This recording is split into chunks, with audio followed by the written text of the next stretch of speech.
PP Savani group શિક્ષિત અને નિરોગી સમાજના ઘડતર માટે સદાય તત્પર.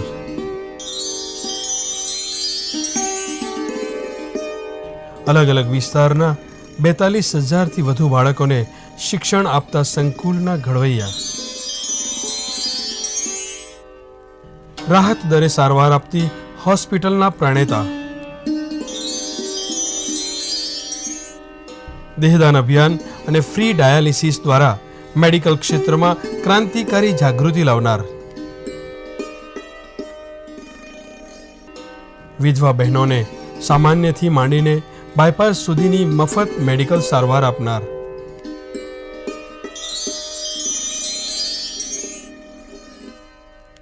$3,900 બાળકોને 10મા ધોરણ સુધી વિદ્યાભ્યાસમાં ફીની સહાય આપનાર.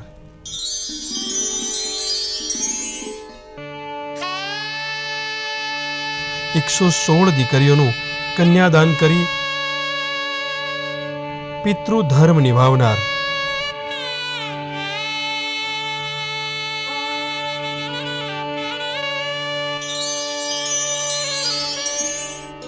વયોવૃદ્ધ વડીલોમાં પ્રેમ અને હૂંફની લાગણી જન્માવનાર.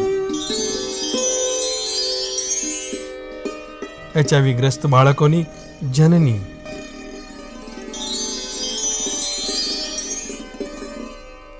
વહુ દીકરીને સમાન ગણી બેટી બચાવવાના શપથ લેવડાવનાર. PP Savani group. PP Savani group શિક્ષિત અને નિરોગી સમાજના ઘડતર માટે સદાય તત્પર.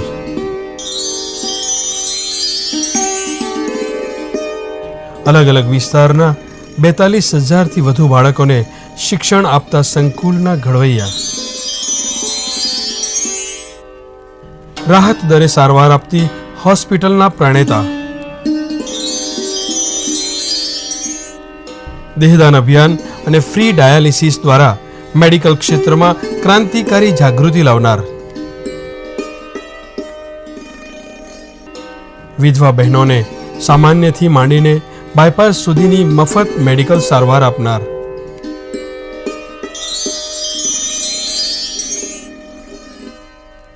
$3,900 બાળકોને 10મા ધોરણ સુધી વિદ્યાભ્યાસમાં ફીની સહાય આપનાર.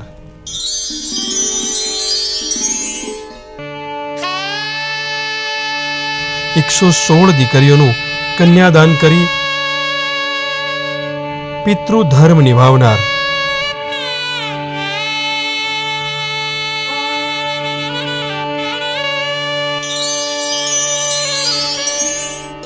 વયોવૃદ્ધ વડીલોમાં પ્રેમ અને હૂંફની લાગણી જન્માવનાર. HIV ગ્રસ્ત બાળકોની જનની.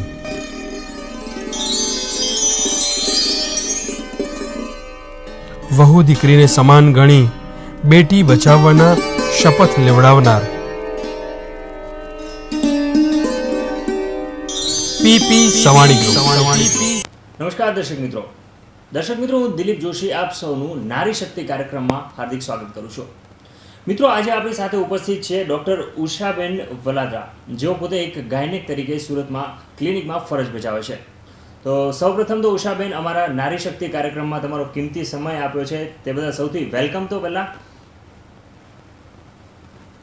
જી દર્શક મિત્રો, હવે આપ સૌ જાણો છો તે રીતે આપણા સમાજમાં નારી વધુને વધુ સશક્ત બને અને પોતાની અગેન્સ્ટ જે પણ ક્રાઇમ બની રહ્યા છે, જે પણ અઘટિત ઘટનાઓ બની રહી છે તે વિશે તેની જાણકારી મેળવે અને તેના વિરુદ્ધમાં એક બંડ પોકારી શકે તેના માટે તેને એક સશક્ત બને તે દ્વારા તે વિષય પર આ એક પ્રોગ્રામ કન્ડક્ટ કરેલો છે. તો સૌપ્રથમ તો ઉષાબેન, હું તમને એક પ્રશ્ન પૂછીશ કે આજની નારી તમારા વે પર ક્યાં હજુ પણ સશક્ત નથી બની શકી, ક્યાં હજુ પણ એમનું શોષણ જારી જ છે? સૌપ્રથમ I am very very thankful to Hindi TV. નમસ્કાર. સૌથી પહેલાં તો એ છે કે સશક્તિકરણ. So what do you mean by સશક્તિકરણ? That I would like to ask you. તમને શ્રોતાઓને પૂછવા માંગુ છું, કારણ કે આપણે હંમેશા કે ભાઈ નારીને સશક્ત બનાવો. તો કયા સંદર્ભમાં? ઓલવેઝ તમે બીજે પણ વાંચો તો there is a women's empowerment. એ વિશે પણ તમે વાંચતા હો છો, સાંભળતા હો છો દરેક જગ્યાએ. તો ઇન વોટ એમાં તમે નારીને સશક્ત જોવા માંગો છો? તો સૌ પ્રથમ તો આપણે એમ જોઈએ કે ભાઈ તમે એને આર્થિક રીતે સદ્ધર જોવા માંગો છો, તમે એને સામાજિક રીતે સદ્ધર જોવા માંગો છો, કે ઓન ધી હોલ જોવા માંગો છો?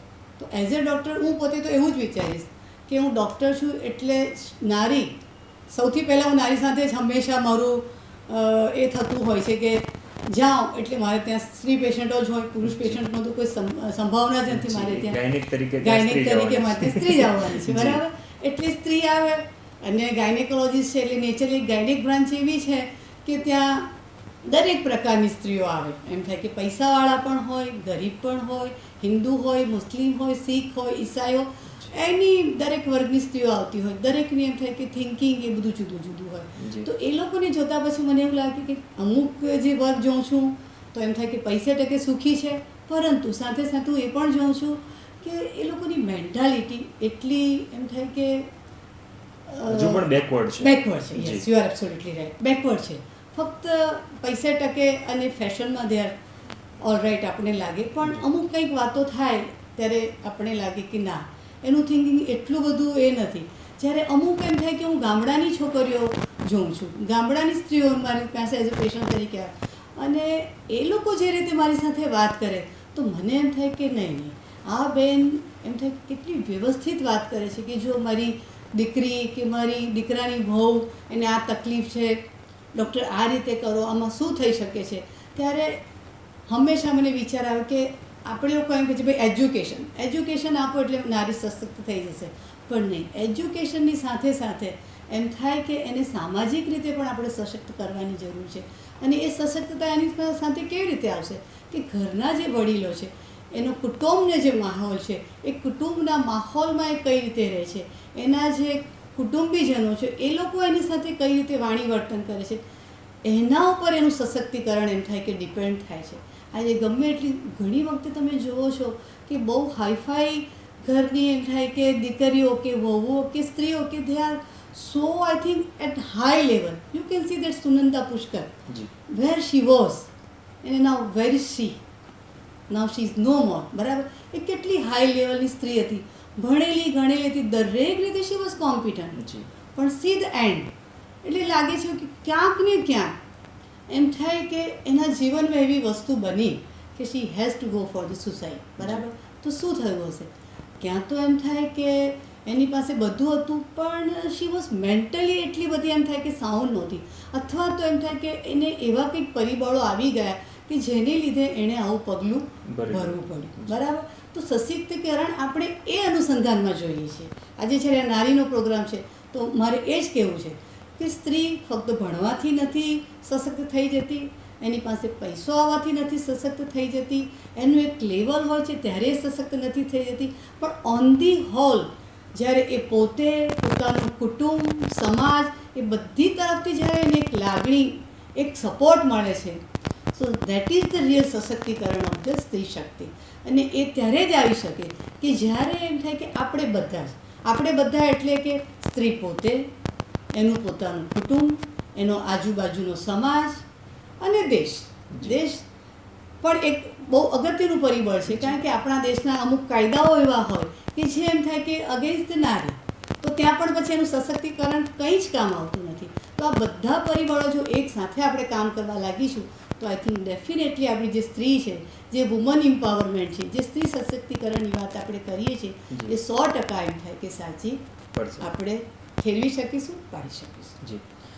જી ઉષાબેન, જેવી રીતે તમે જણાવ્યું કે એક નારીને દરેક રીતે સશક્ત કરવાની જરૂર છે. હવે તમે પણ ઘણા બધા એનજીઓ સાથે કનેક્ટેડ છો અને સોશિયલ વર્ક ઘણું બધું કરો છો, તો તમારા અગેન્સ્ટ મતલબ તમારી હાજરીમાં એવા કેટલા એવા કેસો આવ્યા છે કે જેને આજની તારીખમાં એક હાઈ પોઈન્ટ આપી શકાય કે આજે આ ઘટનાઓ વારંવાર ઘટતી રહે છે, એવી ઘટનાઓ સ્ત્રી પ્રત્યેની તમારા લાઈફમાં કેટલી આવી છે? હવે જો હું પોતે ગાયનેકોલોજીસ્ટની સાથે સાથે મારું પોતાનું જે એક હોબી છે એ છે કે એડોલેસન્ટ હેલ્થ એજ્યુકેશન પ્રોગ્રામ.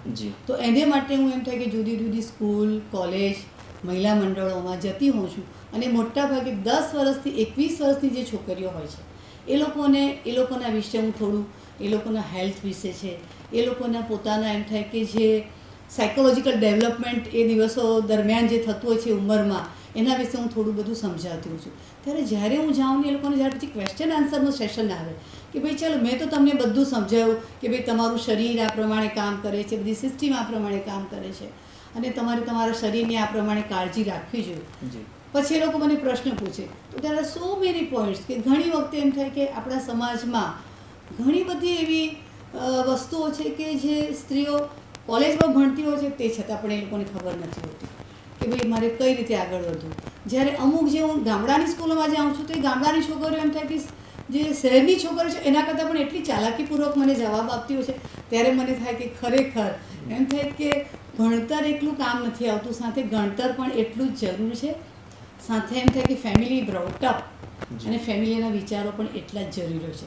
સૌથી પહેલાં મને પ્રશ્ન એ લોકો હંમેશા મેન્સીસ વિશે પૂછે કે વોટ ઇઝ નોર્મલ મેન્સીસ ને આ બધું પૂછે. પછી બીજો ક્વેશ્ચન એ લોકોને જ્યારે કોલેજમાં જાઉં ત્યારે they are usually asking me regarding the sex કે what is sex, what is the એમ થાય કે એના સમજો અમે લોકો what is the perfect age અથવા વોટ ઇઝ ધ એમ થાય કે એના ડ્રોબેક શું છે if we go for the premarital sex, અથવા તો એમ થાય કે if we become the pregnant without marriage તો શું શું થઈ શકે છે. અને ઘણી વખત એવું જાણવા મળે છે કે એ લોકોને ખબર જ નથી હોતી કે વોટ ઇઝ સેક્સ અને what type of sex will convert into the pregnancy. ઘણી છોકરીઓ એવી હોય છે કે એ લોકો એમ સમજે કે to touch the opposite sex એનાથી પ્રેગ્નન્ટ થઈ જાય છે. અમુક લોકોને પૂરું સેક્સ્યુઅલ એક્ટ થવાથી પ્રેગ્નન્સી થાય છે એ જ ખબર નથી હોતી અને then they go for the sexual act. એટલે આ વસ્તુઓ પણ એમ થાય કે હજુ ખબર નથી અને એ લોકો એમ જાણે છે કે અમને તો બધી જ ખબર પડે છે. કઈ રીતે ખબર પડશે? Because we are searching everything on Google. પણ Google is not the answer. Google તો શું છે, એક જનરલાઇઝ ઇન્ફોર્મેશન તમને આપે છે, પણ એ જનરલાઇઝ ઇન્ફોર્મેશનમાં તમારી જે સિચ્યુએશન છે, તમારું જે ઉંમર છે, એમાં એ સિચ્યુએશનમાં કઈ જે કન્ડિશન એમાં બતાવી છે પરફેક્ટ મેચ થાય છે એ તમને ખબર નહીં પડશે. For that I think you have to go to the proper person. અને who is the proper person? તો એક તો જો તમારા ઘરમાં એમ થાય કે સૌથી પહેલાં તો એમ થાય કે તમારી મધર. અને હું તો એમ જ કહીશ કે દરેક મમ્મીઓ એમ થાય કે એટલું તો હવે આ જમાનામાં એ રહેવું જોઈએ કે તમારી દીકરીને કંઈ પણ તકલીફ થાય તો વિધાઉટ એની પ્રોબ્લેમ કે કોઈ પણ જાતની ઝીઝક વગર એ તમને કહી શકે કે મમ્મી આજે મારી કોલેજમાં આવું થયું, અથવા આજે મારી સ્કૂલમાં આવું થયું, અથવા તો આજે જ્યારે હું સ્કૂલેથી ઘરે આવતી હતી ત્યારે જે પેલા રિક્ષાવાળા ભાઈ હતા એણે મારી સાથે કંઈક આવું થોડું વર્તન કર્યું. એટલે એમ થાય કે એને હોવી જોઈએ કે હું આ વાત મારી મમ્મી સાથે કહી શકીશ. બીજું એ કોને કહી શકે તો પોતાની મોટી બહેન છે, ઘરમાં ભાભી છે, તો એને પણ એ કહી શકે. તો એટલી એમ થાય કે આપણી મમ્મીઓએ અથવા મોટી બહેન અથવા ભાભી એટલી ઓપન હોવી જોઈએ એ દીકરી સાથે કે એની સાથે પોતાની કંઈક પણ એવી વાત હોય તો શેર કરી શકે અને એને પ્રોપરલી ગાઈડ કરી શકે. એક વસ્તુ હું જરૂર માનીશ એઝ અ ગાયનેકોલોજિસ્ટ કે સ્ત્રી એક એવી વ્યક્તિ છે, કુદરતે એક એને એવી સેન્સ આપી છે, that is called the six sense, કે એને જ્યાં પણ કંઈક એવું ખોટું થતું હોય છે. આજે એક 10 વર્ષની છોકરી હશે, એ સમજો એમ થાય કે તમારા કોઈ family member but he is not very near to you, પણ થોડા દૂરના કંઈક છે, અને જો એ વ્યક્તિ એની સાથે કંઈક થોડું બેહદું વર્તન કરતું હશે તો શી વિલ ઇમિજિએટલી એમ થાય કે થોડી અચકાશે અને એ પોતે તરત જ પોતાનો અણગમો વ્યક્ત કરી દેશે કે તમે જે એની સાથે બિહેવિયર કર્યું અથવા તમે જે ટપલી મારી અથવા તમે જે વાલ કર્યું, તમે જે એને વાલ કહો છો પણ શી નોઝ કે વાલ નથી. બરાબર છે? એ તો એક છોકરીને પણ ખબર પડે છે. તો મારે આ પ્રોગ્રામમાં દીકરીઓને અથવા બહેનોને એ જ કહેવાનું કે જો એક નાની 9 વર્ષની દીકરી કે 6 વર્ષની દીકરીને આ વસ્તુ ખબર પડે છે તો એક કોલેજ ગોઈંગ ગર્લ અથવા તો એક ગૃહસ્થી, એક married woman, why she is not understanding. અને પછી આપણે એમ કહીએ છીએ કે બિચારીને આવું થયું, એને કોઈકે મિસગાઈડ કરી, ભોળવાઈ ગઈ. તો એ વસ્તુ ઘણી વખત આપણને એવું લાગે છે કે કંઈક થોડી વધારે પડતી છે.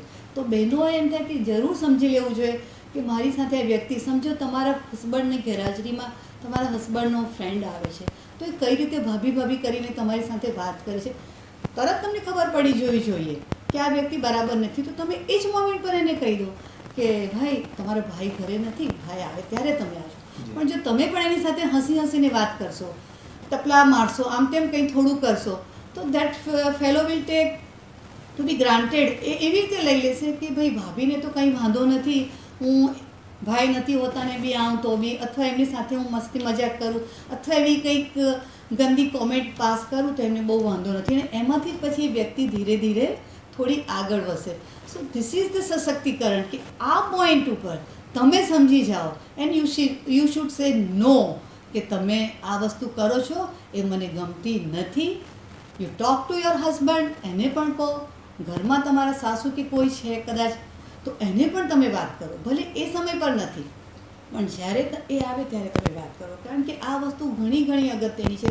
અને આ બધી વસ્તુઓ જ એમ થાય કે ભણવાથી નથી આવતી, પણ એક જે તમારામાં સિક્સ્થ સેન્સ છે અથવા કુદરતે જે આપણને એક શક્તિ આપી છે એનો જો તો તમે પ્રોપર ટાઈમે ઉપયોગ કરશો તો જે એમ થાય કે દિલીપભાઈ કહે છે કે સ્ત્રીઓનું શોષણ થાય છે અથવા આવી કંઈક બધી તકલીફોમાં મુકાઈ જાય છે, તો એ તકલીફોમાંથી એમ થાય કે કદાચ મોટે ભાગે તો તમે આ તકલીફોમાં આવશો જ નહીં, અને જો આવી જશો તો પણ એમાંથી કઈ રીતે બહાર જલ્દીથી જલ્દી નીકળી જવું એ તમને એમ થાય કે બહુ સારી રીતે સમજ પડી જશે. તો આ એમ થાય કે બહેનોએ ખાસ એક ધ્યાનમાં રાખવા જેવી વસ્તુ છે. જી ઉષાબેન, જેવી રીતે તમે વાત કરી કે આજે સ્ત્રીને હલ્લા બોલ ના પાડવાની જરૂર છે. જી, કંઈ પણ વસ્તુ કંઈ અજુગતું થતું હોય તો તરત જ મૂળમાંથી જ એને કાપી નાખો અને ના જ પાડી દો કે ભાઈ આ વસ્તુ તો તમે આગળ કોઈ મુસીબતમાં, મોટી મુસીબતમાં ફસાવો એની પહેલા તમે આ બધી વસ્તુ જાણી લો છો અને એને ત્યાંથી જ અટકાવી દો છો, એટલે આગળ કોઈ મોટી મુસીબત આવવાનો વારો જ નથી આવતો. પણ ઉષાબેન, ક્યાંક હવે આપણી એજ્યુકેશન સિસ્ટમ પણ એવી છે કે જ્યાં સેક્સ એજ્યુકેશનની હજુ સુધી પરવાનગી નથી આપણે ત્યાં, તો ક્યાંક ને ક્યાંક આપણા એજ્યુકેશનમાં પણ જો સેક્સ એજ્યુકેશનની પરવાનગી મળી જાય તો આ બધા વસ્તુને પહેલેથી આપણી વિદ્યાર્થીની તરીકે એક સ્ત્રી છે કે એક બાળક સમજતું થઈ જાય. હું તો હંમેશા કહું છું, પણ આપણે ત્યાં શું છે કે સેક્સ શબ્દને એવી રીતે લેવામાં આવે છે, it is a one type of debut. અને કે ભાઈ સેક્સ એટલે તમારા મગજમાં, ઇફ આઈ એમ થિંક, એક શબ્દ હું બોલીશ કે સેક્સ એટલે લોકોના મગજમાં એમ થાય કે સ્ત્રી અને પુરુષનું જે સેક્સ્યુઅલ એમ થાય કે રિલેશન છે, ફિઝિકલ, એ જ એના મગજમાં એક વલ્ગર વેવ્સ ઉત્પન્ન થઈ જાય છે. એ એમ થાય કે જે આપણી સમજવાની જે એક શક્તિ છે અથવા જે આપણી મેન્ટાલિટી છે એને સૌથી પહેલાં તો બદલવાની જરૂર છે. કારણ કે એઝ એ ડૉક્ટર હું તો હંમેશા સ્કૂલ કોલેજમાં જાઉં ત્યારે એ લોકો મને પૂછે, મેડમ તમે શું વાત કરશો? એટલે હું હંમેશા એમ જ કહું કે જો હું ફક્ત એક સ્ત્રીની શારીરિક રચના શું છે, એના હોર્મોનલ ચેન્જીસથી એના શરીરમાં શું ફેરફાર થાય છે એ મોટે ભાગે હું સમજાવતી હોઉં છું. એને what is the menstrual cycle એ એને સમજાવતી હોઉં છું. બીજું એ લોકોને એ કહું છું કે ભાઈ vote is the reproductive system, કે આપણી જે પ્રજનન તંત્ર એ શું છે અને કઈ રીતે એમ થાય કે પ્રજનન તંત્ર કામ કરે છે અને કઈ રીતે એક બાળકનો જન્મ થાય છે અથવા તો એક ફર્ટિલાઇઝેશન અથવા તો એક બાળક બને છે. કારણ કે સમજવાની બહુ જ જરૂર છે. મેં જે તમને પહેલાં કહ્યું એ પ્રમાણે કે છોકરીઓ ઘણી વખતે એવું હોય છે કે એને એક ટચ કરે એમાંથી સમજી જાય છે કે કંઈ કશું થઈ ગયું, અને when they are involving in the real sexual relation ત્યારે એને ખબર નથી પડતી કે વોટ શી ઇઝ ડુઈંગ, અને then she is go for the unwanted pregnancy. આવું થઈ જાય. એટલે આ એક પોઈન્ટો એટલા અગત્યના છે, અને આ this is called the sex education. બાકી અમે કંઈ તમને સેક્સ વિશે નોલેજ આપવા માટે નથી આવતા, પણ તમારે તમારી જે શારીરિક રચના કુદરતી સ્ત્રીને એવી રીતે બનાવી છે કે એક આપણે એમ કહીએ કે આપણો એક વીક પોઈન્ટ છે. કારણ કે જે કંઈ થવાનું છે, સમજો if she will become pregnant then she has to suffer. એને સફર થવાનું છે, પુરુષને સફર થવાનું નથી. કારણ કે pregnancy is taking place in સ્ત્રીમાં પ્રેગ્નન્સી થાય છે, એના ગર્ભાશયમાં બાળક પોષાય છે. પુરુષને ગર્ભાશય છે જ નહીં કે જેમાં એમ થાય કે બાળક પોષાવાનું કોઈ સંભાવના હોય. એટલે દરેક સ્ત્રીએ આ સમજવાની જરૂર છે, અને that is called sex education. કે એ પોતે જો એમ સમજી જશે કે ભાઈ આ મારી શારીરિક રચના છે અને આ થોડું એક મારો વીક પોઈન્ટ છે, અને આ વીક પોઈન્ટને લીધે કોઈક વ્યક્તિ એમ થાય કે મારો ગેરલાભ ઉઠાવી શકે છે, તો એ વીક પોઈન્ટને તમે સમજીને ત્યાંથી જ આગળ વધતા અટકી જાઓ. જ્યારે પણ હું સ્કૂલમાં જાઉં છું ત્યારે સ્કૂલમાં પણ એમ જ કહું, કોલેજમાં પણ એમ જ કહું, જ્યારે તમે પિકનિક પર જાઓ ત્યારે જુઓ કે તમે ગ્રુપમાં જાઓ, કદી પણ એકલા કશે નહીં જાઓ. એકલામાં જ એમ થાય કે આ બધી તકલીફો થાય છે. ઇવન હું તો આપણો એમ થાય કે ધાર્મિક ગ્રંથોની એક વાત કરું તો આપણા ગ્રંથોમાં એવું પણ કહેવામાં આવ્યું છે કે ઇવન પિતા અને દીકરી એણે પણ એમ થાય કે એકાંતમાં રહેવાનું નથી, કારણ કે સ્ત્રી અને પુરુષ એ લોકોની રચના જ કુદરતી રીતે કર્યું છે કે એક સ્ત્રી અને પુરુષ એ પછી પિતા ને પુત્રીનું એનું રિલેશન છે કે ભાઈ કે બહેનનું રિલેશન છે કે શું રિલેશન છે, એ સમટાઈમ જ્યારે એ એકલો પડે છે ત્યારે ભૂલી જતો હોય છે.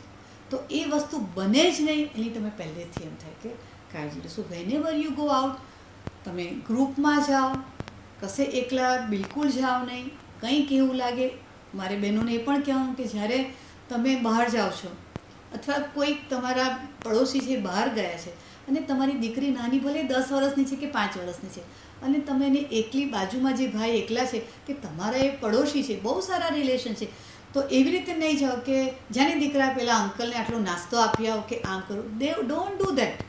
કારણ કે કંઈક વખતે કંઈક એવી અજુગતી ઘટના બની જશે, ના એ તમને ખબર પડશે કે ના એ વ્યક્તિને ખબર પડશે, અને તમારી દીકરી તો બિચારી એમ થાય કે એકદમ ભોળી છે, એકદમ અબૂધ છે, માસૂમ છે, અને એની જિંદગીમાં શું થઈ જશે એ એને ખબર નથી. પણ આઈ વુડ સે કે એને માટે યુ આર ધ રિસ્પોન્સિબલ. કારણ કે તમને એક મા તરીકે કેમ ખબર નહીં પડી કે એ ભાઈ ત્યાં એકલા છે અને તમારી દીકરીને તમે ત્યાં મોકલો છો.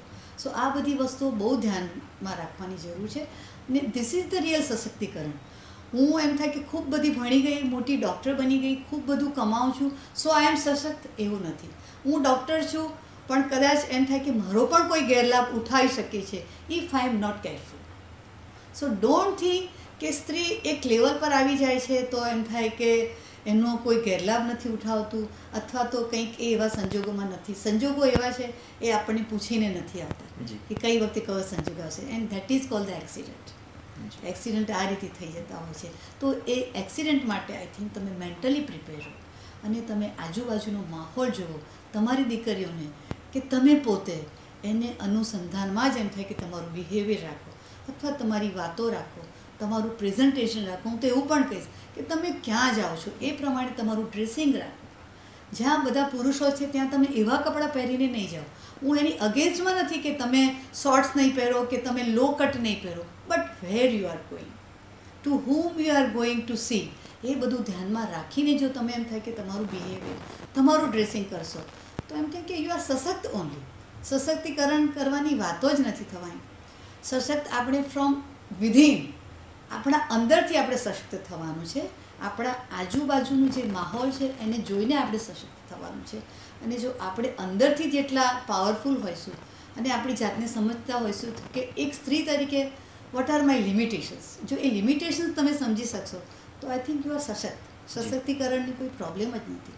તમે પોતે જ સશક્ત છો. આપણને કોઈ સશક્ત કરવાનું નથી, આપણે પોતે સશક્ત થવાનું છે.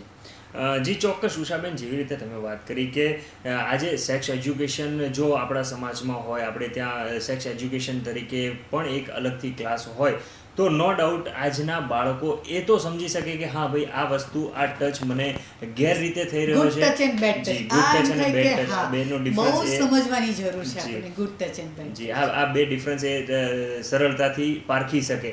અને સાથે સાથે એના ફેમિલીનું પણ એટલું જ ઇન્વોલ્યુશન જરૂરી છે કે હા એને દરેક વસ્તુ પ્રત્યે માહિતગાર કરે કે ભાઈ જો બેટા આ વસ્તુ આમાં હતું તો આ વસ્તુ, આ એના ખોટા પાસા છે, આ એના રાઈટ પાસા છે, આ દરેક વસ્તુ ફેમિલીમાં પણ એટલી ડિસ્કસ થવી જોઈએ. અને સાથે તમે જે રીતે ડ્રેસિંગની વાત કરી, ડ્રેસિંગ પણ એટલા જ ઇમ્પોર્ટન્ટ છે કે એક લેડીઝ તરીકે નો ડાઉટ એ પોતે પોતાની લાઈફ પ્રત્યે ફ્રીડમ અનુભવે એ પણ જરૂરી છે, પરંતુ એ ક્યાં જઈ રહી છે, કોની સાથે જઈ રહી છે તે પણ એટલું જરૂરી બને છે એના ડ્રેસિંગ વાઇઝ પ્રમાણે. પર આ બધી વાત ઉષાબેન થઈ કે મતલબ આ કોઈ પણ ઘટના બને છે એની પહેલાંની કે આપણે શું પ્રી કેર કરવી જોઈએ આની. પરંતુ જો કોઈ માસૂમ સાથે, કોઈ સ્ત્રી સાથે આવી અઘટિત ઘટના બની જાય છે તો એના પછી આપણા સમાજે, એના ફેમિલીએ કઈ રીતનું એનું વર્તન હોવું જોઈએ, એ નારીએ પોતે કેટલું સશક્ત થવું જોઈએ. કારણ કે એક ઘટના એવી છે ને કે જ્યારે એ વસ્તુ બને છે ત્યારે માનસિક રીતે તો ભાંગી ગયો છે, શારીરિક રીતે પણ ભાંગી ગયો છે, અને સાથે સામાજિક જે મહેણા ટોણા આવે છે આપણા સમાજમાં એ પણ એક મગજ પર બર્ડન કરતા હોય છે. તો આ જગ્યાએ એક સમાજ તરીકે આપણી શું ફરજ હોય છે, એક ફેમિલી તરીકે એમની પણ શું ફરજ હોય છે? બરાબર, કે સૌથી પહેલા તો એમ થાય કે એના ફેમિલી એને બહુ જ સપોર્ટ કરવાની જરૂર છે. સમાજ તો પછી આવશે, કાયદો પછી આવશે, પણ સૌથી પહેલા ફેમિલી આવશે. તો જે ઘટના એની સાથે ઘટી ગઈ છે એને માટે એના મા બાપે એને દોષી ઠેરવવાની જરૂર નથી. જી. અથવા તો એનામાં એવો દોષ ભાવ ઉત્પન્ન નહીં થવો જોઈએ કે અરે મારાથી આ થઈ ગયું, મારાથી આ થઈ ગયું, ડન ઇઝ ડન. એ પાછું તો થવાનું નથી. જી. પણ એની જે આફ્ટર ઇફેક્ટ એના મગજમાં એની લાઈફ લોંગ સુધી રહે એવું નહીં થવું જોઈએ. એને માટે એમ થાય કે એના મા બાપ, એના મિત્રો, એના સગા સંબંધીઓ અને એનો સમાજ જો એની સાથે સિમ્પેથિક વેમાં કામ કરશે, બિહેવ કરશે, તો એમ થાય કે એ આવા સિચ્યુએશનમાંથી બહુ જલ્દી બહાર આવી જશે. અને કાયદો તો એની સાથે છે જી. કાયદો તો કાયદાનું કામ કરવાનો જ છે, પણ સૌથી પહેલાં કામ એમ થાય કે કુટુંબે અને સમાજે કરવાનું છે, જી. એને સપોર્ટ કરવાનું છે. જી.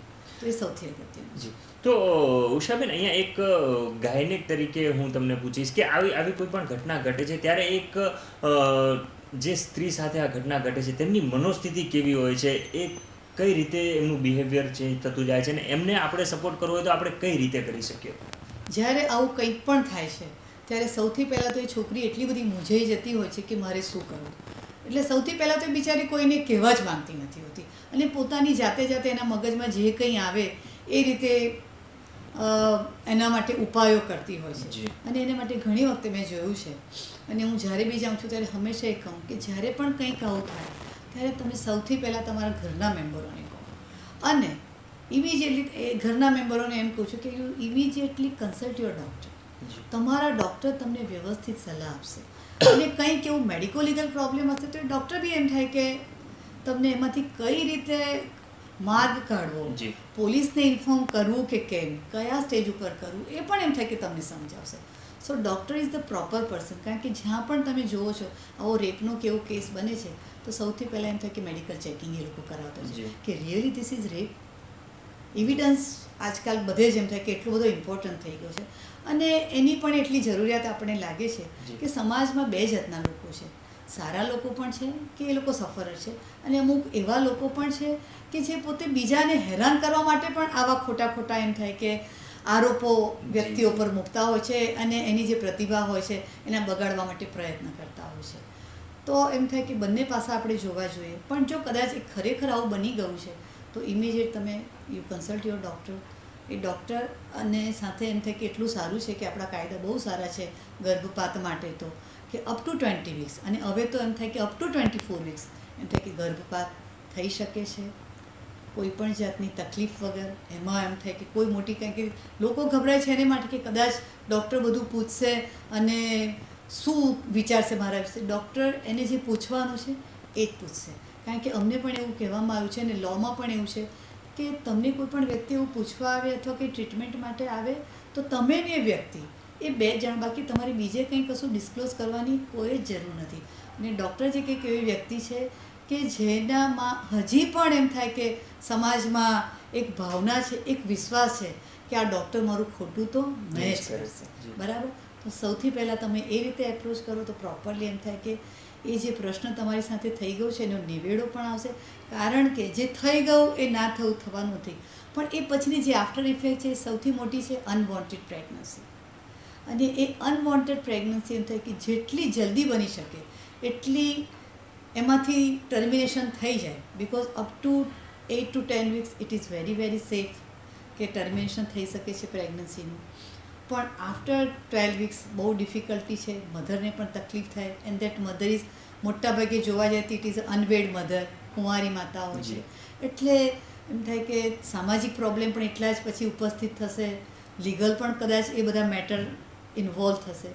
સો એ બધું ઇન્વોલ્વમેન્ટ ના થાય એ પહેલાં એમ થાય કે ફેમિલી મેમ્બર જ જો આમાં થોડા વધારે ઊંડા ઉતરીને એની સાથે સિમ્પેથેટિક વેમાં એનો કંઈક નિવેડો લાવે તો એ સૌથી વધારે સારું છે. અને કંઈક એવી ઘટના બની ગઈ તો એમ થાય કે એ છોકરી અથવા તો એ કુટુંબે એટલું પણ એનામાં થોડી એ બતાવવાની હિંમત બતાવવાની જરૂર છે કે એ વ્યક્તિને એ લોકો થોડો ઉઘાડો પાડે અને એ રીતે એમ થાય કે સમાજમાં એક દાખલો બેસાડે. તો એની સાથે કાયદો પણ છે, સમાજ પણ છે. તો એ પણ એક અગત્યનું પાસું છે. જી ઉષાબેન, જેવી રીતે તમે વાત કરી કે નો ડાઉટ કે આવી બધી ઘટનાઓ ઘટે છે ત્યારે એને એના ફેમિલીએ, એના સમાજે સપોર્ટ કરવો જોઈએ. અને સાથે સાથે હવે એક જે પાસું આવતું હતું કે કોઈ પણ પોલીસ સ્ટેશનમાં જાય છે અને એમના જે ક્રોસ ક્વેશ્ચન હોય છે ને એનો જે ફેસ કરવાનો વારો જ્યારે એનો આવે છે, પણ એનો પણ હવે આપણી સરકારે એક નિવડો લાવી દીધો છે કે જો તમારો વકીલ એમ કે ભાઈ નહીં, મારે લેડીઝ કોન્સ્ટેબલ હોય તો જ હું એમની સાથે વાત કરીશ, તો એ પણ અહીંયા સુવિધા હવે આપે છે. સુવિધા આવી ગઈ છે, એટલું સારું છે. જી, એટલે એ પણ એક ઉપાય નીકળી ગયો, મતલબ એનો એક નિવડો આવી ગયો છે કે ભાઈ હા, આનું એક વસ્તુ, આ પણ એક પાસું છે આપણી પાસે. પણ અહીંયા ક્યાંક હવે જેવી રીતે તમે વાત કરી કે આ રેપના કેસો છે, તો એવા દહેજના કેસો પણ ઘણા બધા બનતા હોય છે અને એમાં પણ ઘણી બધી લેડીઝ હુમાઈ ચૂકી છે અત્યાર સુધીમાં, અને એને પણ દૂર કરવું એક આપણા સમાજ માટે ખૂબ જ જરૂરી છે. અને આ એક તમે બહુ સારી વાત કરી કે સશક્તિકરણમાં સૌથી મોટી વાત આ સશક્તિકરણમાં આ જ આવે છે કે જો આપણી એમ થાય કે જૂનવાણી બધી પ્રથાઓ છે દહેજની, એ જો મોટે ભાગે આજકાલમાં તમે સ્ત્રી ભ્રૂણ હત્યા વિશે બહુ વાંચો છો, બધા ડૉક્ટરો ઉપર એમ થાય કે એ લોકોના સીલ થઈ જાય છે, મશીનો, હોસ્પિટલો, બધું. પણ આ થવાનું કારણ શું? એને જો આપણે થોડા ઊંડા ઉતરીને જોઈશું તો એ જ થશે કે ભાઈ આ દહેજની પ્રથા એનું મૂળ કારણ છે કે કુટુંબ એમ વિચારે છે કે આટલી 4 દીકરીઓ થઈ ગઈ છે, એ લોકોને પરણાવવાનો તો મોટો પ્રોબ્લેમ છે, પણ સાથે સાથે એક દીકરાની પણ એટલી જ મોટી જરૂર છે અને એને માટે આ બધી વસ્તુઓ થાય છે. પરંતુ સોનોગ્રાફી તો એક બહુ સારી વસ્તુ માટે અમે લોકો લાવ્યા. હું તો હમણાં એવું જ કહું છું કે ભાઈ જો 21મી સદીમાં સૌથી સારામાં સારી જો એક વૈજ્ઞાનિક શોધ થઈ હોય તો આ સોનોગ્રાફી અને mobile. These two things are I think the best in this 21st century. પણ એનો જ મને એમ થાય કે સૌથીમાં સૌથી દુરુપયોગ આપણે એમાં લઈ લીધું ને માઇનસ પોઈન્ટને જેમ થાય કે આપણે લોકોએ આગળ વધીશું. આઈ એમ સો અનહેપી વિથ ધીસ થિંગ કે અમે કેટલી સારી માટે આ સોનોગ્રાફીને શોધ કરી ઇયાન ડોનાલ્ડે કે ભાઈ બાળકમાં કંઈક ખોળખાપણ હોય તો 9 મહિના સુધી માતા એમ થાય કે સફર ના થાય અને છેલ્લે પછી ડિલિવરી એવી બચ્ચાની થાય કે જે બાળક જીવવા માટે સમર્થ જ નથી, પણ એને માટે જે માતા છે એ 9 મહિના સુધી સફર થઈ છે અને લાસ્ટમાં અમે કહીએ છીએ કે ભાઈ આ બાળક તો જીવી શકે એવું જ નથી, ખોળખાપણવાળું બાળક આવી જાય છે. તો એ ના બને એને માટે સોનોગ્રાફી આવી કે ભાઈ 3 મહિનામાં જ ખબર પડી જાય છે કે આ બાળક તંદુરસ્ત રહેવાનું છે કે કંઈક ખોળખાપણવાળું આવવાનું છે. ખોળખાપણવાળું છે તો ઇમિડિયેટલી એમ થાય કે તમે ત્યાં જ એનું એમ થાય કે ગર્ભપાત કરી નાખો, પણ આને એકદમ રોંગ વેમાં લેવામાં આવી ગયું. જી, પણ ક્યાંક હજુ પણ આપણે જેવી રીતે જોઈએ છે કે એક સાસુ તરીકે પોતે પણ એક સ્ત્રી છે અને જ્યારે એની દીકરાની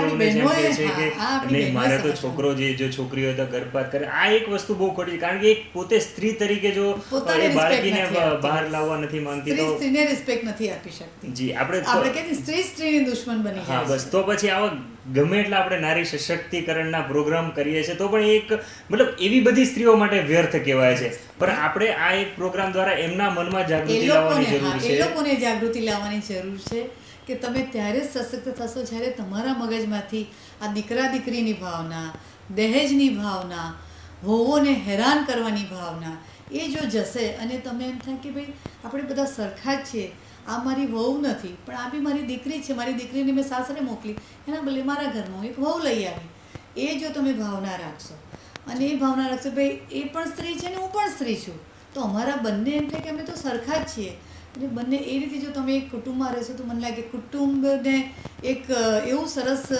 એ આપશો. કારણ કે આજકાલ આપણે જોઈએ છે કે ન્યુક્લિયર કુટુંબ થઈ ગયું છે, હસબન્ડ વાઈફ ને બાળક, દાદા દાદી, કાકા કાકી, એ લોકો તો એમ થાય કે આવતા જ નથી અને એને લીધે પણ એમ થાય કે આ બધી વસ્તુઓ થઈ ગઈ છે.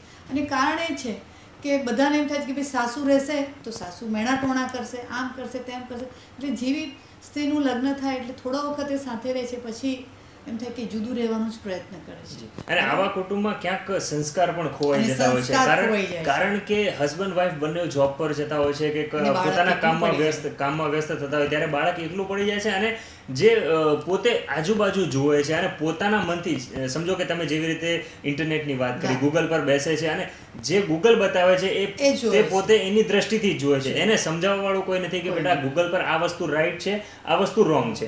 એ સમજાવવા વાળો જે દાદા દાદી હતા, જે એની સાથે ડેઈલી રૂટીનમાં રહી શકતા હતા, એની સાથે મોજ મસ્તી કરી શકતા હતા, એની સાથે દરેક વસ્તુ ખુલ્લીથી વાત કરી શકતા હતા, એ આજે એ પાછું નીકળતું જાય છે. જે ન્યુક્લિયર કુટુંબ જેવી રીતે તમે કીધું એ રીતે એ વસ્તુમાં એક સંસ્કારનું ક્યાંક ને ક્યાંક ઓછપ દેખાતી હોય છે. સંસ્કારની થોડી ઓછપ તો ડેફિનેટ આપણામાં થવા એટલે લાગી છે. કારણ કે આપણે વેસ્ટર્નાઇઝમાં બહુ માનતા થઈ ગયા છે, પણ વેસ્ટર્નમાં કોઈ કલ્ચર અલગ છે, એક સોસાયટી અલગ છે, અને આપણી સોસાયટી આપણા દેશનું એમ થાય કે જે આબોહવા ને બધું છે. આજે અમે લોકો તો એવું પણ વાત કરીએ છીએ બિંગ અ ડૉક્ટર કે ભાઈ પહેલાં પેશન્ટો ઘણા કે મેડમ પહેલાં તો કેન્સર અમે સાંભળતા જ નહોતા, અને હવે તો અમે જ્યાં જોઈએ છીએ ત્યાં આ ભાઈને કેન્સર થયું, આ બેનને કેન્સર થયું, તો હવે કેન્સર કેમ વધારે થાય છે?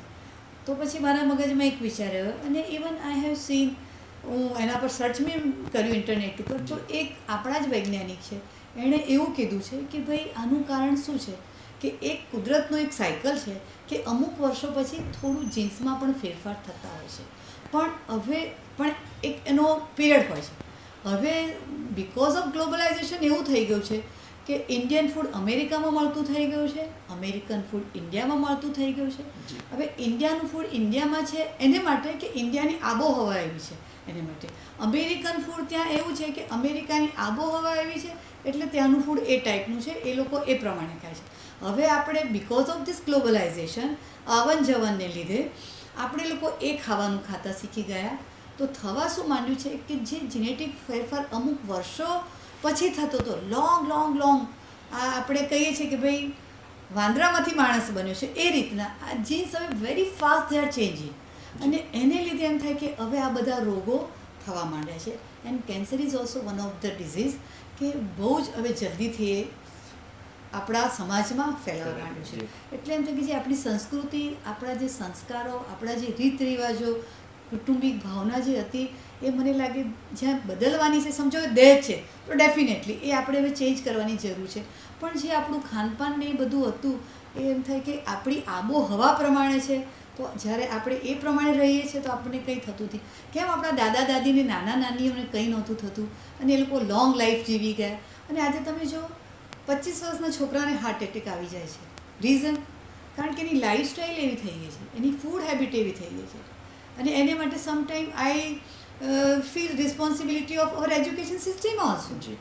એજ્યુકેશન સિસ્ટમ એવી છે કે સ્કૂલ એન્ડ ટ્યુશન એ બેમાંથી છોકરું તો પરવારતું નથી એને ઘરે ખાવાનો ટાઈમ, નથી એને નાસ્તાનો ટાઈમ, એટલે એ છોકરું એમ થાય કે બહાર એને જે કંઈ મળે છે એ ખાય છે. મધરો પણ જ્યાં પહેલાં અમારી મમ્મીઓ હતી તો એમ થાય કે થેપલા છે, શક્કરપારા છે, ગોળપાપડી છે, સુખડી છે, એવું બનાવતી. હવે એની મમ્મીઓ જસ્ટ એમ થાય કે કુરકુરે, આપણે એવું બધું એ લોકોને આપી દે છે. સીધું પેકેટ જ લંચ બોક્સમાં આવી જતું હોય છે, પેકેટમાંથી લંચ બોક્સમાં, દેટ્સ ઓલ. બાકી દે નેવર બોધર કે ચલો કંઈક બનાવીએ અને બચ્ચાને એક ખોરાક આપીએ. સો દેટ ખોરાક પણ એક બહુ જ મોટો એમ થાય કે ફેક્ટર થઈ ગયું છે આ બધા ડિઝીઝ માટે. જી ઉષાબેન, જેવી રીતે આપણે હવે નો ડાઉટ કે નારી સશક્ત થાય છે, નારી સશક્ત થાય છે, નારીને એક શક્તિ મળી રહી છે, પરંતુ ક્યાંક ને ક્યાંક મેં આગળના પણ પ્રોગ્રામમાં કીધું છે અને આજે પણ કહું છું કે નારીમાં જે શક્તિ આવે છે એમાં સાથે સાથે એ પોતાની સહન શક્તિ જે હતી એ ગુમાવતી રહી છે. તો એના કારણે પણ કે જ્યારે એની સહન શક્તિ ઓછી થઈ રહી છે ત્યારે પહેલાં એવું હતું કે નારીમાં સહનશક્તિ એટલી હતી કે કોઈ પણ મોટો ઝઘડો પણ હોય છે તો પણ એને પોતાના આંસુથી એક નિવારણ લાવી શકતી હતી, અને કોઈ નાના કે મોટા ઝઘડાને કોઈ મોટું સ્વરૂપ નહોતું આવતું. અને આજે નાના એવા ઝઘડામાં જો પોતાનો ઈગો હર્ટ થાય છે ત્યારે આપણે માળાના મોતી વિખેરાતા જોઈ જઈએ છીએ. અને આ જે ઘટના છે તો એમાં પણ ક્યાંક ને ક્યાંક સુધાર લાવવાની જરૂર છે. ચોક્કસ સુધાર, પણ હવે એવું થઈ ગયું છે કે થોડો માહોલ એવો થઈ ગયો છે. આજે આપણે પહેલાં આપણે વાત કરીએ કે હવે એવું થઈ ગયું છે કે એ એટલા બધા પ્રશ્નોથી એમ થાય કે ઘેરાઈ ગઈ છે. કૌટુંબિક પ્રશ્નો છે કે સમજો કોઈક જોબ કરે છે તો એ જોબમાં પણ એટલી બધી ઘેરાયેલી હોય છે ત્યાંના કંઈક પ્રોબ્લેમથી, એટલે એની સહનશક્તિ થોડી ઓછી થઈ ગઈ છે. બીજી વસ્તુ એક એવી થઈ ગઈ છે કે એ વખતે આખું જોઈન્ટ ફેમિલી હતું. જોઈન્ટ ફેમિલીમાં શું થતું, કદાચ કંઈક એને થોડી તકલીફ થાય તો પોતે એમ થાય કે પોતાની દેરાણી, જેઠાણી, સાસુને એને વાત કરીને થોડી પોતાને હળવી કરતી હતી. હવે શું થાય, પોતે અંદરની અંદર ગૂંચવાયા કરે છે. હસબન્ડ એ પોતાનામાં બિઝી થઈ ગયો છે, બાળકો એનામાં બિઝી થઈ ગયા, એટલે એ પોતે એટલી ગૂંચવાયેલી થઈ ગઈ છે. એટલે મને લાગે છે કે થોડી સહનશક્તિ બીકોઝ ઓફ એને લીધે પણ એની થોડી ઓછી થઈ ગઈ છે, કે એ એકલી ને એકલી મનમાં મૂંઝાય છે, પણ એનું સોલ્યુશન એને મળતું નથી કે હું કોને કહું. એની ફ્રેન્ડ સાથે વાત કરવા જાય છે, પાછી સ્ત્રીઓમાં એક પાછું એવું પણ ખરી ભાવના કે હું કદાચ મારી બહેનપણીને કહીશ તો એ શું વિચારશે આના વિશે, કોને ખબર એ કંઈક આને કોઈક અનધર વેમાં લઈ લેશે. એટલે પોતે એ પણ થોડી ગૂંચવાતી હોય છે, એટલે વાત નથી કરી શકતી. હસબન્ડને એને વાત કરવાની હોય તો ઘણી વખતે એને હસબન્ડને ટાઈમ પણ નથી હોતો, એટલે એમ થાય કે એને લીધે પણ. અને એક સૌથી મોટું તો એમ થાય કે ભલે હું ટીવી પર છું આજે, તો મારે ટીવીને એ નહીં કહેવું જોઈએ, પણ મોટાભાગનું ફેમિલી એમ થાય કે સમજો 24 કલાકમાંથી 8 થી 10 કલાક તો ટીવી પર જ બેઠેલું હોય. ઘણા મોટા હું ફેમિલીઓમાં જાઉં મળવા માટે તો એમ થાય કે બધા ટીવી જ જોતા હોય. સો આપણા જે ઘરના પ્રોબ્લેમ છે, મારે કંઈક કહેવું છે, પણ મારા જે ફેમિલી મેમ્બર છે they are busy with TV, હું કોને કહું? એટલે એને માટે પણ હું ગૂંચવાયેલી રહું ને મારી સહનશક્તિ થોડી ઓછી છે. તો મને એમ થાય છે કે આપણા ટીવી પર થોડા આવા બી તમે બહુ સારા પ્રોગ્રામ કરો છો કે બહેનોને એ પણ ચલો ટીવીમાંથી જ પોતાનું સોલ્યુશન મળી જાય, તો દેટ ઇઝ ઓલ્સો ગુડ. એમ થાય કે મીડિયા ફોર ધેમ, બરાબર છે. તો આવું પણ એક આ પ્રોગ્રામ મને લાગે છે કે તમે સારું કરો છો કે એ લોકોના પોતાના પ્રોબ્લેમના આન્સરો એ લોકો પોતે ટીવી પરથી પણ મેળવી શકે. પણ ઉષાબેન, જેવી રીતે તમે વાત કરી કે સહિયારું કુટુંબ હોય તો આ બધા પ્રોબ્લેમ્સને ઓછા ફેસ કરવા પડે છે, અને એના સહિયારા મતલબ કોઈ પણ વ્યક્તિ હોય તો એ વસ્તુ આ પ્રોબ્લેમને શેર કરી દે છે, અને એની જે મનોબળ હોય છે તૂટવા નથી દેતા. તો આજે એક સ્ત્રી જે પોતાના પગ પર કુવાડો મારે છે એવી ઘટના થઈ ગઈ કે જ્યારે પોતે લગ્ન કરીને આવે છે ત્યારે એને સાસુથી ને આ બધી વસ્તુથી થોડું દૂર હોવાનું, એટલે એ પોતે જ નહીં મારે હવે અલગ રહેવું છે, મારે પોતાની પ્રાઇવસી જોઈએ છે, આ બધી વસ્તુ એ પોતે જ લાવે છે. અને જ્યારે ઇન ફ્યુચર આ બધા ઘટનાઓ આ બધી પ્રોસેસ થતી હોય છે ત્યારે પણ એ જ વસ્તુ જવાબદાર હોય છે કે આ જે સહિયારો કુટુંબમાંથી અલગ થયા ત્યારે એના પર એક જ વ્યક્તિ પર આટલું બધું પ્રેશર આવી ગયું કે ઓફિસનું પણ એને પ્રેશર સહન કરવાનું છે, એના ઘરનું પણ પ્રેશર સહન કરવાનું છે, હસબન્ડનું, એના બાળકોનું, આ દરેક પ્રેશર્સ એક વ્યક્તિ પર આવી જતા હોય છે, ત્યારે પણ એ એટલી ગૂંચવાઈ જતી હોય છે. એટલે ક્યાંક એ પણ કારણ જવાબદાર છે.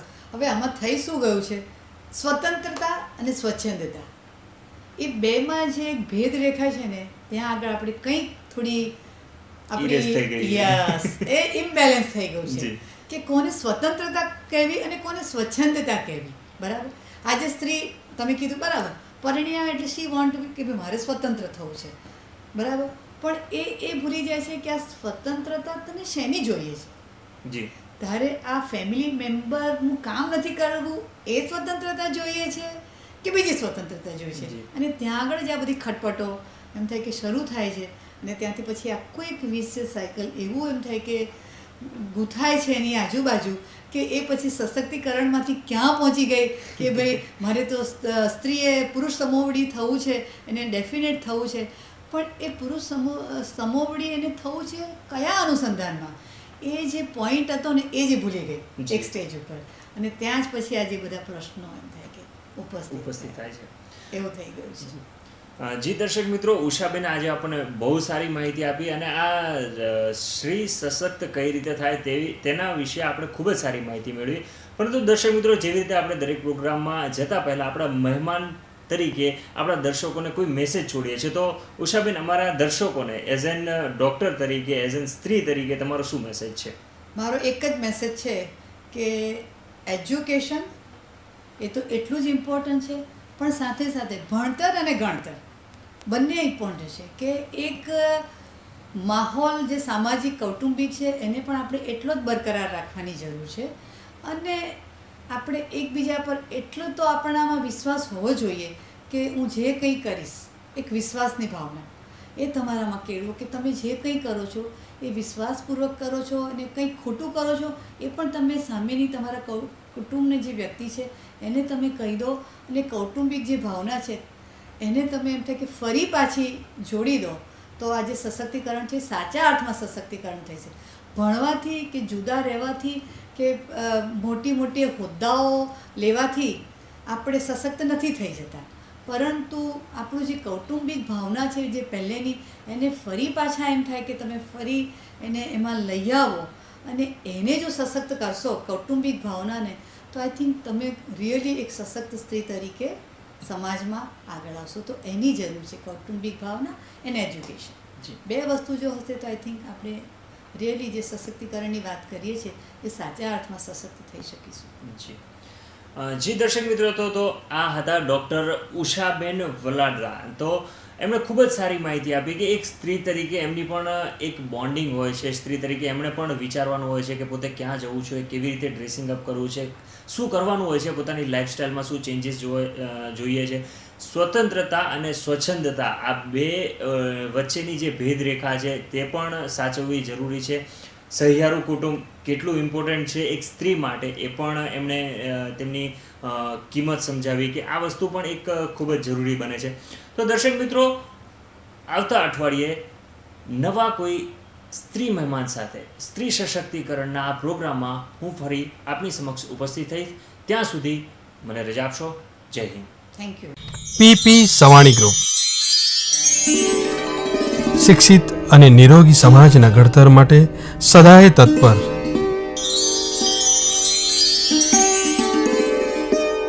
અલગ અલગ વિસ્તારના 42,000થી વધુ બાળકોને શિક્ષણ આપતા સંકુલના ઘડવૈયા.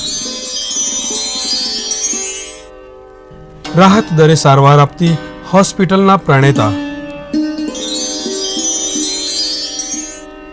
દેહદાન અભિયાન અને ફ્રી ડાયાલિસિસ દ્વારા મેડિકલ ક્ષેત્રમાં ક્રાંતિકારી જાગૃતિ લાવનાર.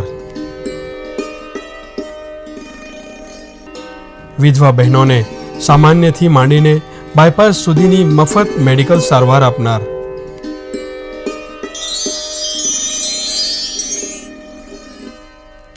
$3,900 બાળકોને 10મા ધોરણ સુધી વિદ્યાભ્યાસમાં ફીની સહાય આપનાર.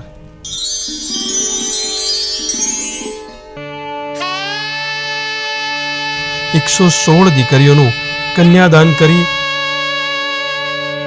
પિતૃધર્મ નિભાવનાર.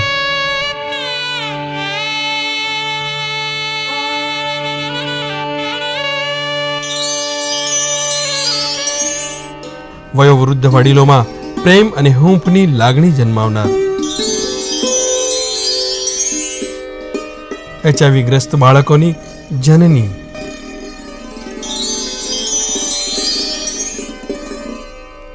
વહુ દીકરીને સમાન ગણી બેટી બચાવવાના શપથ લેવડાવનાર. PP Savani group. PP Savani group શિક્ષિત અને નિરોગી સમાજના ઘડતર માટે સદાય તત્પર.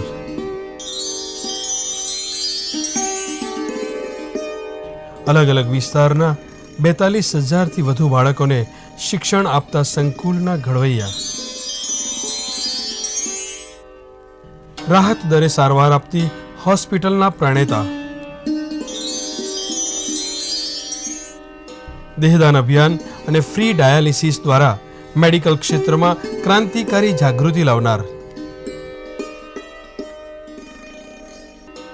વિધવા બહેનોને સામાન્યથી માંડીને બાયપાસ સુધીની મફત મેડિકલ સારવાર આપનાર.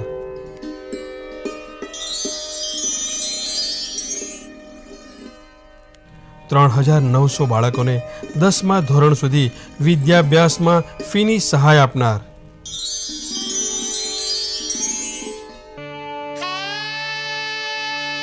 $116 દીકરીઓનું કન્યાદાન કરી પિતૃધર્મ નિભાવનાર.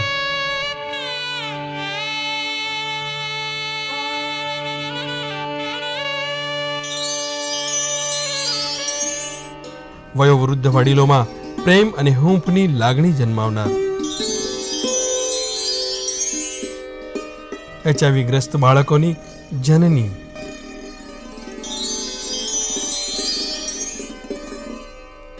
વહુ દીકરીને સમાન ગણી બેટી બચાવવાના શપથ લેવડાવનાર. PP Savani group.